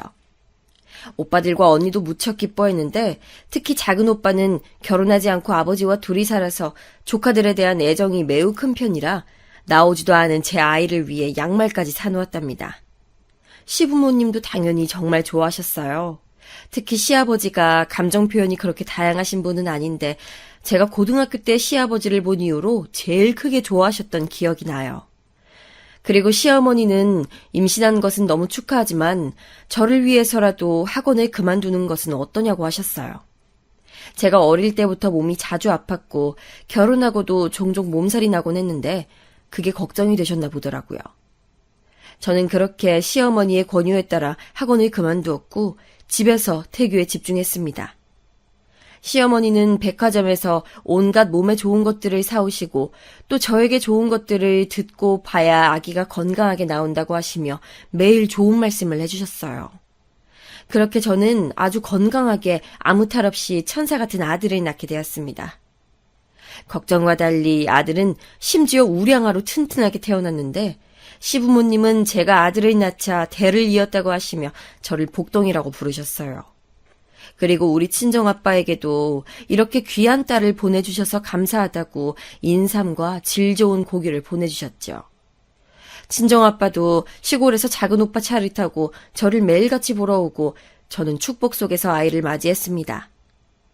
아빠는 우리 엄마가 저를 낳고 돌아가셔서 저도 출산하고 몸이 안 좋아질까봐 걱정을 정말 많이 하셨다고 하더라고요. 다행히 시부모님이 전폭적으로 지원해 주시고 바로 옆에서 좋은 것들만 먹이고 또 병원도 자주 데려가셔서 그런가 저는 아빠의 우려와 달리 아주 건강했습니다. 그렇게 양가의 축복 속에서 아이는 아주 건강하게 자라기 시작했고 저는 이렇게만 살 수 있다면 정말 얼마나 좋을까 생각하며 살았습니다. 남편이 우리 고향에 고기 배달을 직접 갈 때 아이와 함께 따라가서 아빠와 작은 오빠 얼굴도 보고 또 제 고향 친구들도 보고 아주 행복했었죠. 그런데 하늘도 무심하시죠. 이렇게만 살면 얼마나 좋을까 생각을 한 지 얼마나 되었다고 불행이 찾아왔습니다. 그날따라 아이가 심하게 보채던 날이라 저도 초저녁부터 쓰러져서 아이와 같이 집에서 자고 있었는데 집에서 일하시던 이모님이 급하게 방으로 들어오시더라고요. 보통 방까지 들어오시던 분은 아니라서 무슨 일인가 싶었는데 이모님의 말에 저는 너무 놀라서 아무 말도 하지 못하고 그대로 굳어버렸습니다. 아이고 어떡해요. 이게 무슨 일이야. 지금 장례식장 가셔야 돼요. 사모님하고 사장님 집에 오시다가 돌아가셨어요. 네? 지금 뭐라고 하셨어요? 저도 방금 연락을 받았어요. 빨리 움직여야 돼요. 바로 시부모님이 교통사고가 크게 나서 돌아가셨다고 바로 장례식장으로 가셔야 한다는 이모님의 말에 저는 머리부터 발끝까지 소름이 돋았습니다. 시부모님은 저에게 바로 몇 시간 전에 중요한 약속이 있다고 그거 끝나고 집에 오는 중이라고 하셨기 때문에 저는 더 믿을 수가 없었습니다. 너무 놀라있는 저에게 이모님은 이미 남편은 장례식장으로 바로 가고 있다고 지금 가보시라는 말씀을 해주셨어요. 처음에 저는 너무 놀라 손을 벌벌 떨며 진정할 수가 없었습니다. 하지만 이모님이 계속 정신을 차리라고 말씀해 주셔서 저는 급하게 자는 아들 민수를 데리고 언니와 아빠에게 전화를 걸어 상황을 알렸습니다. 제 주위에 누가 돌아가신 경험이 없어 울며 전화하자 아빠는 저에게 일단 진정하라고 바로 당신께서 오신다고 하셨죠. 언니도 저에게 바로 형부와 오겠다고 집에서 기다리라고 말했고 저는 저를 데리러 온 언니와 함께 장례식장으로 향했습니다. 장례식장에 도착하니 정말 남편이 있었고 저는 아들을 끌어안고 정말 엉엉 울었습니다. 그런 저를 보고 남편도 저를 안고 울고 저는 정말 이 현실을 믿을 수가 없었어요. 여보, 정말 이게 무슨 날벼락이야. 나 진짜 너무 슬퍼. 분명 나한테 전화로 집에 오시고 있다고 하셨는데. 그리고 나중에 들은 말로는 시부모님께서 다녀오신 그 중요한 약속은 바로 저에게 선물을 해주시려고 백화점에 다녀오신 거였습니다. 제가 아이가 크면서 남편이 너무 바빠 육아하느라 정신이 없었는데 그게 안쓰럽다고 몰래 선물을 해주시려고 했던 거였어요. 저는 그 사실을 나중에 알고 정말 얼마나 슬펐는지 모르겠습니다. 정신없이 장례를 치르고 저는 한동안 우울증에 걸리기도 했어요. 저는 앞서 말했듯 남편과 천생연분이라고 느낀 적은 없지만 시부모님은 정말 잘 만났었거든요. 보통 제 친구들도 그렇고 여러 얘기를 들어보면 반대인 경우가 대부분이던데 저는 정말 남편복은 없어도 시댁복은 많다고 말할 정도로 시부모님의 존재는 저에게 컸습니다. 그래서 장례가 끝나고 정신을 도저히 차릴 수가 없었고 오히려 남편이 저에게 괜찮냐고 물어볼 정도였었죠. 남편은 사업 때문에 너무 바빠 집을 비울 때가 많았는데 그 넓은 집에 원래 계시던 분들이 없으니까 제 우울감은 더 심해졌고 저는 결국 아들을 데리고 친정 본가로 가서 며칠씩 있기도 했습니다. 친정에 가서 아빠와 작은 오빠와 지내며 고향 친구들을 만나면서 그렇게 외로움을 달랬었죠. 사실 남편은 그렇게 다정한 성정은 아니었기 때문에 제가 더 힘들어했어요. 오죽하면 시어머니께서 우리 아들과 결혼해줘서 고맙다고 할 정도였죠. 분명히 고등학생 땐 그렇지 않았는데 크면서 많이 바뀌었어요. 그래도 저에게는 만족스럽지 않은 남편이었지만 아이에겐 어찌나 잘하던지 아이가 아빠만 보면 아주 좋아했어요. 아들한텐 최고의 아빠였으니까 그래도 다행이었죠. 사실 저는 저만 생각하면 친정집에서 아이를 키우고 싶었는데 현실 여건상 아이 교육도 그렇고 도시로 가서 살아야 했습니다. 도시로 돌아오고 나서는 또 외로워서 집에만 있기가 싫어서 아이 유치원 엄마들과 친하게 지내기 시작했어요. 원래 저는 내성적인 성격이고 사람과 친해지는데 많은 시간이 소요되는 편인데 일부러 노력을 많이 했었죠. 그러자 아들의 유치원 같은 반 친구인 영수 어머니와 친해지게 됐어요. 영수 어머니, 현영이는 저와 나이도 같아서 다른 엄마들보다 친해지는데 어렵지 않았습니다. 저는 어릴 때부터 내성적이고 잘 나서지 못하는 성격이었는데 현영이는 굉장히 쾌활하고 밝은 친구여서 첫 만남부터 저에게 적극적으로 다가와줬어요. 나이도 같은데 우리 그럼 친구예요. 안 그래도 처음 봤을 때부터 친해지고 싶었어요. 그리고 현영이에게는 참 안타까운 사연이 있었는데 바로 남편이 교통사고로 죽었다는 사실이었습니다. 안 그래도 저는 시부모님이 교통사고로 돌아가셔서 매우 불안정한 상태였는데 현영이도 본인 남편이 교통사고로 하늘나라에 있다고 그 아픔을 잘 안다고 말해주니까 저는 급속도로 현영이와 가까워지게 됐어요. 현영이는 남편이 교통사고로 죽고 나서 생활비를 벌기 위해 일주일에 2번 근처 식당에서 일하고 있었는데 일부러 아들이 하원하고 나면 그 식당에 가서 매출을 올려줘 현영이의 길을 살려주기도 했었어요. 갑자기 가족이 죽게 되면 그 상실감이 말로 할 수가 없는데 우리 둘은 같은 아픔을 공유하며 속에 있는 얘기도 많이 하게 되었고 저는 종종 현영이를 집에 초대도 하며 지내기 시작했습니다.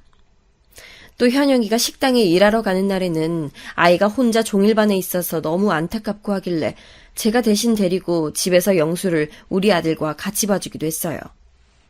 그리고 현영이가 퇴근하고 우리 집에 오면 남편과 셋이 밥에 술도 마시며 굉장히 친하게 지냈습니다. 남편은 처음에는 제가 집에까지 데리고 온 친구가 현영이가 처음이라 당황했지만 곧 현영이 특유의 성격 덕분에 셋이서 마치 고향 친구들처럼 가까워졌어요. 이모님, 저번에 주셨던 김치 너무 맛있어서 놀랐어요. 이모님은 어떻게 그렇게 요리를 잘하세요? 내가 놀러 올 때마다 반해서 가잖아요. 현영이는 부침성이 매우 좋아서 우리 집에서 일하시던 이모님들과도 친밀한 관계를 맺었는데 저는 그런 성격이 되지 못해서 그저 부러워했었죠. 그래서 현영이와 영수 그리고 우리 가족 셋까지 같이 여행도 가고 심지어 제 고향에도 데리고 가서 우리 아빠와 작은 오빠에게 소개도 해줬습니다. 현영이의 형편이 안 좋은 것은 이미 알고 있으니 저는 현영이와 만나면 모든 계산을 제가 하기도 하고 영수를 봐주면서 드는 돈에 대해 단 한 번도 요구하지도 않았습니다. 현영이는 늘 저에게 고맙다고 말했고 저는 시부모님이 돌아가시고 제일 우울했을 때 현영이와 말동무도 하고 다시 인생을 희망차게 살 수 있어서 정말 행복했어요. 그러다 아이들이 자라서 초등학교에 입학했고 저는 그때도 현영이와 가깝게 지내며 우리 집에 초대도 자주 하고 지내고 있었는데 어느 날 고향 친구가 저에게 조심스럽게 말을 꺼내더라고요. 나 너희 남편하고 그 현영이라는 친구를 본 것 같아. 나도 말을 할지 말지 고민 많았는데 아무래도 알려줘야 하는 것 같아서. 친구는 혹시 몰라 찍었다며 사진도 저에게 보여줬는데 둘이 근교 카페에서 웃고 있는 사진이었습니다. 누가 보면 둘이 부부인 것처럼 함께 웃고 있길래 저도 순간 의아함이 들어 그날 밤 남편에게 현영이와 카페에 갔었냐고 물어봤더니 남편은 잠시 당황하더니 저에게 말을 했어요. 조금 있으면 당신 생일이라 둘이 의논하느라 만났지. 비밀이었는데 세상에 비밀은 없나 보다. 이렇게 당신 친구에게 들킬 줄이야. 깜짝 선물은 물 건너갔네. 아, 그런 거였어? 사실 너무 놀랐어. 당신 설마 안 좋은 생각하는 건 아니지? 내가 설마 당신을 두고 바람핀다고 생각하는 거야? 의심은 했었지. 아니라니까 다행이고. 저는 남편의 말을 듣고 다행이라고 생각하며 고향 친구에게 전했더니 친구가 그래도 조심하라고 하더라고요. 그래도 그 이후로 현영이를 집에 부르거나 남편과 만나는 자리를 최대한 만들지 않았습니다. 최대한 현영이와 둘이 만나거나 아이들과 같이 남편 없이 넷이서 만나고는 했었죠. 남편도 현영이도 그 뒤로는 거슬리게 하거나 별말이 없었기 때문에 저는 아무 문제 없이 넘기게 되었습니다. 그러다 남편이 어느 날 저녁을 먹다 저에게 말을 어렵게 꺼냈는데 바로 본인 조카가 우리 도시로 유학을 온다며 우리 집에서 살아도 되겠냐고 묻더라고요. 저는 돌아가신 시부모님이 생각나기도 하고 저도 학생 때 여기로 왔던 기억이 나서 알겠다고 하고 남편 조카를 데리고 살게 되었습니다. 남편 조카는 여자아이였는데 조카를 보니까 제 어릴 때가 생각이 나더라고요. 그때 저는 그래도 언니가 있어서 외롭지 않게 살 수 있었는데 조카는 남편 말고는 의지할 대상이 없어서 안타깝더라고요. 그래서 저는 조카를 정말 제 아이처럼 생각해서 지극정성으로 돌봐줬습니다. 학부모 참관 수업을 하면 제가 대신 가고 조카가 소풍 가거나 부모 도움이 필요한 모든 일에 제가 나서줬어요. 남편은 저에게 그렇게까지 안 해도 된다고 했지만 저는 그냥 단순히 어린 것이 타지에 와서 고생하는 게 안쓰럽고 제 생각이 많이 나서 그랬습니다. 제가 그렇게 본인에게 잘해주니까 조카도 본인 삼촌보다 저를 더 따르더라고요. 제 아이 민수는 아들이었고 남편과 저는 둘째 계획은 없던 터라 조카를 제 딸처럼 생각했었죠. 그렇게 조카를 돌보느라 정신이 없으니 현영이와도 자연스럽게 예전처럼 붙어 다니진 못하게 됐습니다. 그래도 아예 만나지 않은 것은 아니었고 일주일에 2-3번은 만났었죠. 아이들이 크면서 학원 공유도 하고 그랬는데 현영이는 어느 순간부터 입고 다니는 옷이나 행색이 눈에 띄게 좋아졌습니다. 예전에는 똑같은 옷을 계속 입고 다녀서 제가 선물로 옷을 사주곤 했었는데 이제는 만날 때마다 옷이 바뀌고 애들 학원에 대해 말할 때도 예전엔 돈 걱정을 하며 고민해서 제가 미안해서 말하지 못했었는데 이젠 본인이 먼저 비싼 영어 학원에 대해 말하기도 했었죠.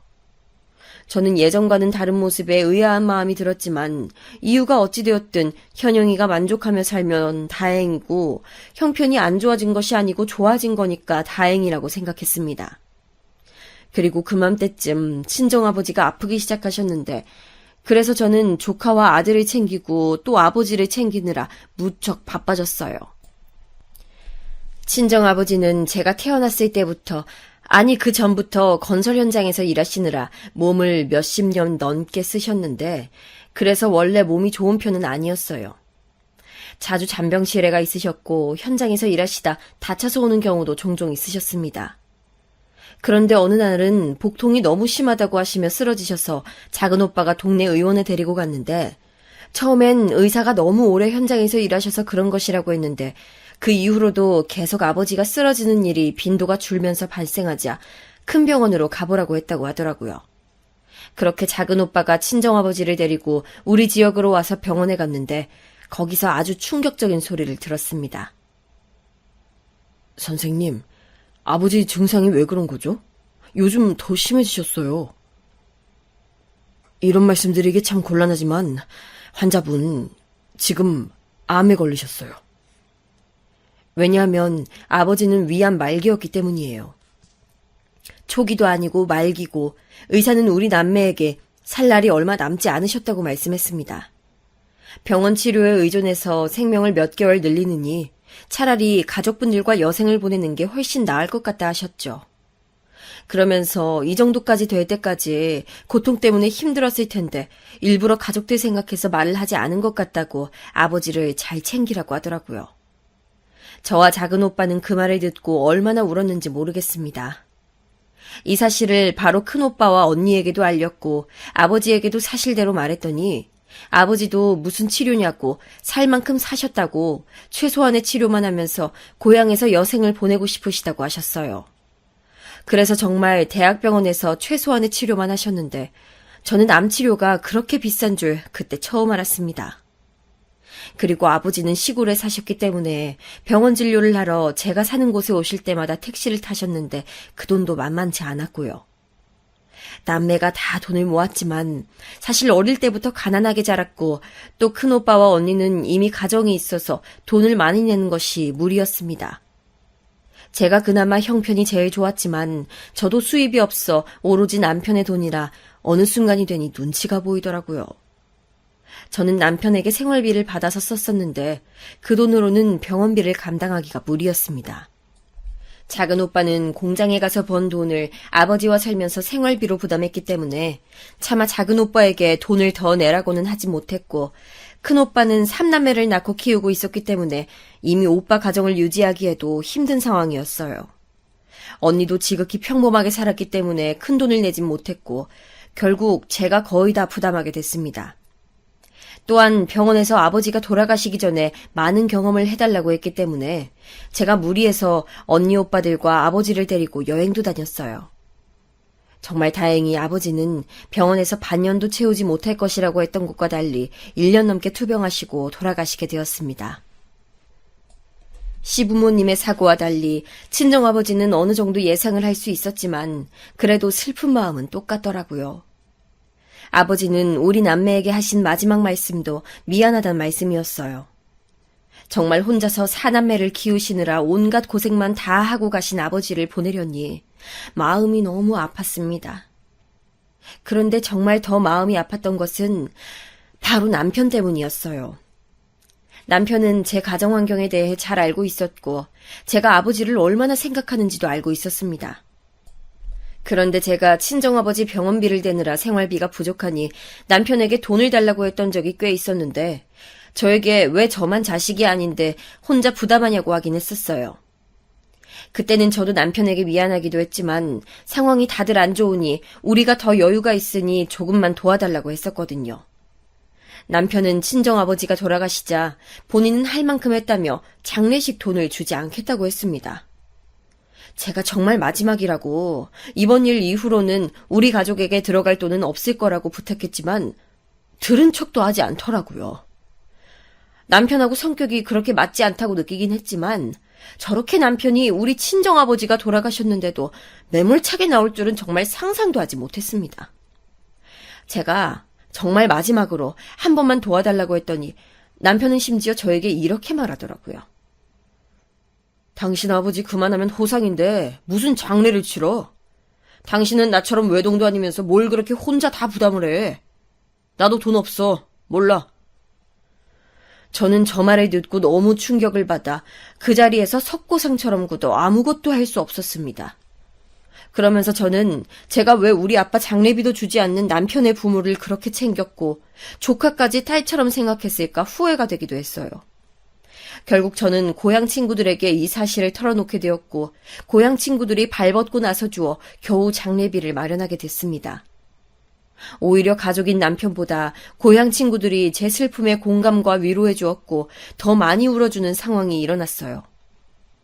저도 남편에게 너무 실망했지만 일단 친정아버지 장례가 우선이니 일단 손님 맞이를 하느라 바빴습니다. 그런데 장례가 끝나고 제가 집을 많이 비웠기 때문에 아들과 남편 조카를 챙기러 집에 들어갔는데 저에게 조카가 오더니 말을 꺼냈어요. 사실 계속 말을 하려다 말길래 제가 주저하지 말고 말해달라 했는데 아주 충격적인 소리를 듣게 됐어요. 바로 제 남편이 우리 아버지 장례식 때 밤에 현영이를 만났다는 소리였습니다. 현영이는 정말 고맙게도 장례식장에 와줬는데 조카가 혼자 집에 돌아가다 우연히 길을 잘못 들어 골목길로 가게 되었는데 거기서 남편과 현영이를 보았다고 하더라고요.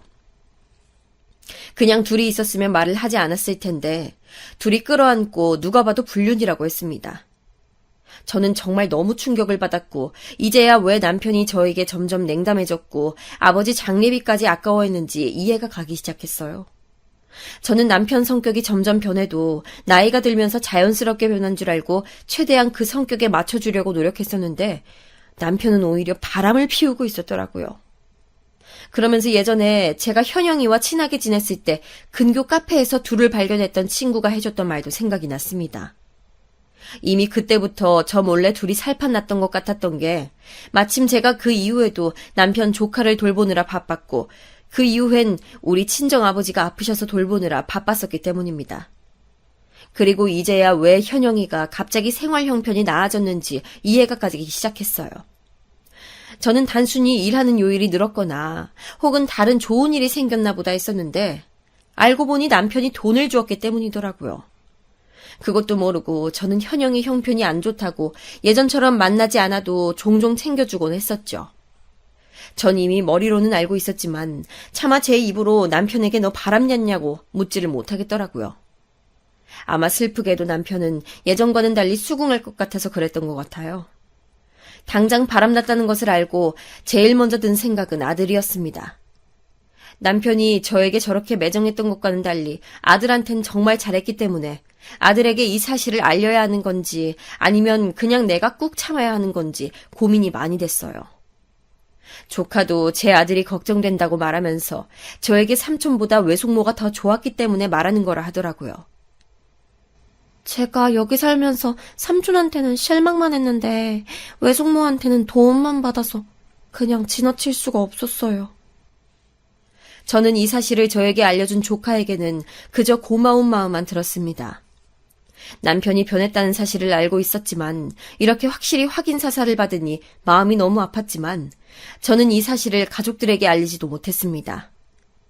아버지가 돌아가신 지 얼마 되지 않았기 때문에 이 소식을 알리면 가족들이 아버지 보낸 슬픔을 온전히 느끼지도 못하고 제 걱정 때문에 또 마음 아픈 일이 생기는 것은 제가 원치 않았기 때문이에요. 남편은 그날 밤늦게 돌아와서 피곤하다고 바로 잤는데 저는 정말 배신감에 잠을 잘 수가 없어서 밤을 꼬박 새웠습니다. 남편에게 배신감이 드는 동시에 현영이한테도 정말 괘씸한 마음이 들었던 것이 저는 정말 현영이에게 친구로 도와주는 것을 넘어서서 인간 대 인간으로 챙겨줬기 때문이에요. 그런데 그렇게 도움받을 것은 다 받아놓고 뒤에서는 제 남편과 바람이 났다니 정말 충격이 너무 컸습니다. 그렇게 아무한테도 말을 하지 못하고 있었는데 며칠이 지나고 저는 더 충격적인 일을 발견하게 됐어요. 제가 남편의 바람을 알고 머리가 너무 아팠지만 그래도 조카와 아들은 챙겨야 해서 애들 먹이려고 백화점에 들렀는데 거기서 제 눈으로 남편을 발견하게 됐어요. 남편을 보고 예전처럼 기쁘진 않았고 혹시나 해서 뒤를 밟았는데 남편은 명품 매장에 들어가더라고요. 계속 지켜봤더니 현영이가 매장으로 들어왔고 둘은 마치 부부처럼 딱 붙어서 가방 구경을 하더니 남편은 집에서는 볼 수 없었던 미소로 웃으며 가방을 결제하더라고요. 저는 그 모습을 지켜보는데 정말 비참하고 또 너무 슬펐습니다. 우리 아버지 장례비는 호상이니 뭐니 하면서 돈도 아깝다고 보태주지 않았으면서 상간녀한테는 명품 가방을 사주다니요. 이게 말이 된다고 생각하시나요, 여러분? 저는 그 자리에서 바로 가서 따지고 싶었지만 애써 마음을 꾹 눌렀습니다. 남편은 저와 결혼 생활을 그렇게 지속하면서 명품 가방을 한 번도 사준 적이 없어서 더 속상했어요. 그렇게 충격적인 광경을 목격하고 집으로 돌아와 애들 밥을 먹이고 안방에 멍하게 있는데 남편이 들어왔습니다. 남편은 현영이한텐 정말 드라마에 나오는 남자처럼 환하게 웃어줬으면서 저는 본 척도 하지 않더라고요. 저는 정말 너무 비참했지만 더 슬펐던 것은 제가 따진다고 해결될 일이 아니라는 점이었어요. 저는 가난했고 경제력도 없었기 때문에 정말 남편의 바람을 알고 있어도 할 수 있는 게 없었기 때문에 막막했습니다. 하지만 저를 두고 바람난 남편과 계속 살 수도 없었어요. 아들이 당연히 마음에 걸렸지만 어떻게 살 수 있겠나요? 전 너무 속상했지만 차마 가족들에게 알릴 수 없어서 고향 친구들을 만나 이 얘기를 털어놓게 되었습니다. 친구들은 처음 현영이를 봤을 때부터 촉이 좋지 않았다고 제 편을 들어줬어요. 내가 관상 잘 보는 거 알지? 걘 처음 봤을 때부터 이상했어. 눈웃음 치는 거 봤어? 너무 아니야. 아니, 재영씨 진짜 그렇게 안 봤는데 너무하네. 우리가 고기 팔아주는 게 얼만데. 안 되겠다. 오늘부터 거래 끊어야지. 아니, 네가 재영씨 덕만 봤어? 너도 시부모님한테 얼마나 잘했어. 그리고 자기 조카도 네가 다 봐주고 우리도 일부러 거래 너희 남편하고 했잖아. 친구들은 말을 할수록 괘씸하고 배신감이 심하다고 하면서 당장 이혼하라고 했습니다. 사실 저는 아들 걱정도 걱정이지만 현영이를 소개해준 사람도 저니까 제가 원인이 된 것 같아서 망설이고 있었거든요. 그런데 바람을 피운 놈들이 잘못이지 제가 무슨 잘못이냐고 친구들이 앞다퉈 얘기해주니 저도 제 결정에 확신이 생기기 시작했습니다. 그러면서 정말 바로 고기 납품을 끊었고 그 소식을 들었는지 남편은 저에게 묻기 시작했어요. 당신 현영이랑 바람 폈지? 나 다 알아. 심지어 내가 봤어. 뭐라고? 누가 그래? 예전부터 정말 왜 그래? 당신 의부증이야. 내가 두 눈으로 똑똑히 봤어. 우리 아빠 장례비는 아깝다고 주지도 않더니 현영이한테는 가방까지 사주더라. 당신 나한테 명품 선물해준 적 있어? 그건 또 어떻게 알았어? 당신 이제 미행까지 해? 진짜 무섭다. 의부증도 적당히 해야지. 의부증이 아니고 당신이 바람 피운 거 맞잖아. 당신이 어떻게 나한테 이래? 뭐? 아니, 야, 똑바로 말해. 너야말로 내가 너희 집에 해준 게 얼만데?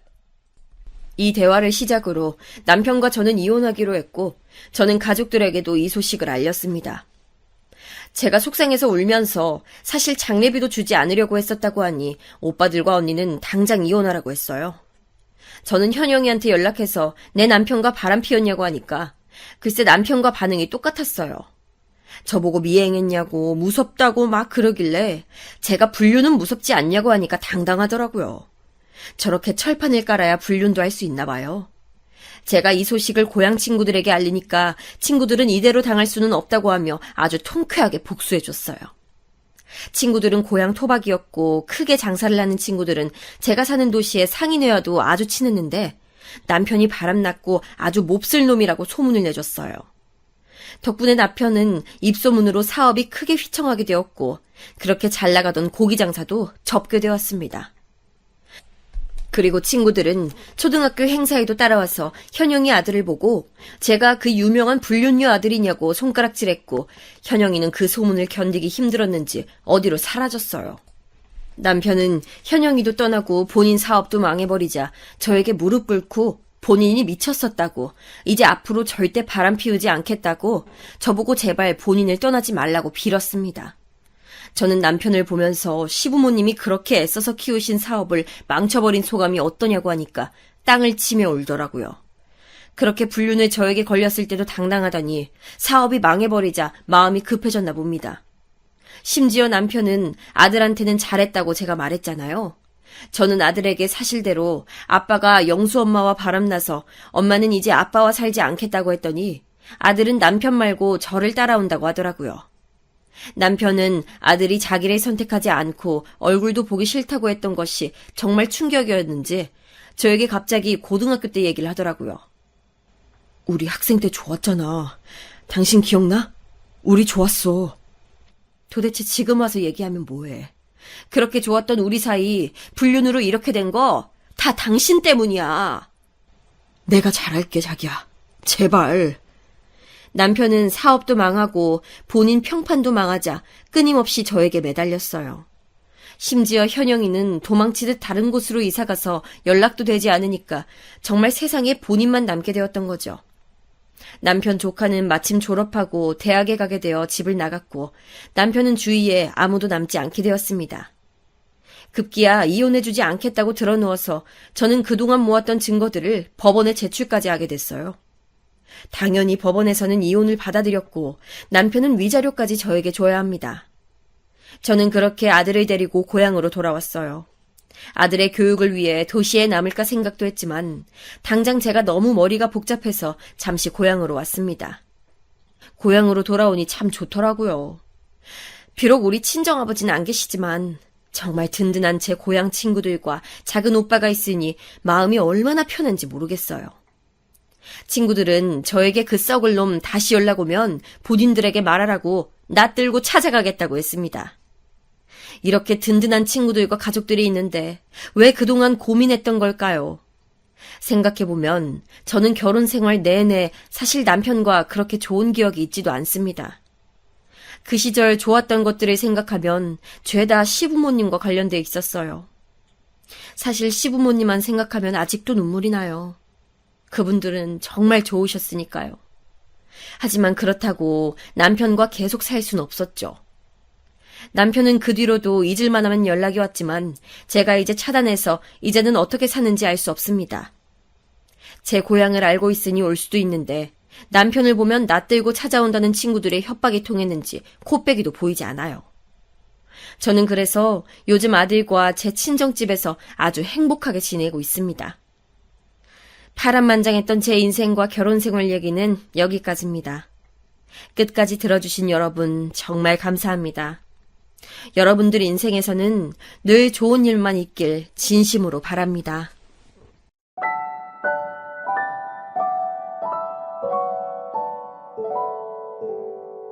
you